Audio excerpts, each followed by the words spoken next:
Nakakasar ang pagmumukha ng lalaki na ito na padila-dila pa habang nagpantapon ng tubig. Nakita ninyo itong jeep at nakita nyo itong mga motor. Ayan, kung may mga mabasaan na mga files dyan, grabing prohisyo talaga ang pwedeng maidulot sa kanila na yan. Sobrang saya ng mga kabataan na ito ang dapat imbestigahan.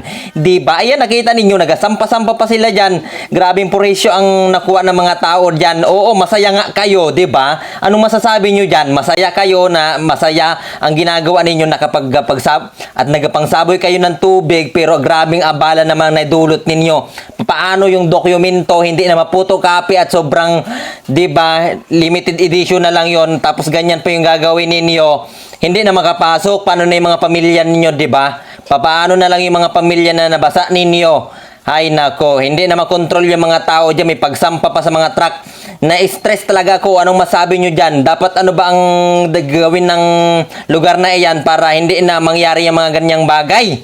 Na-stress talaga ako sa mga ganito. Anong masabi nyo dyan, guys?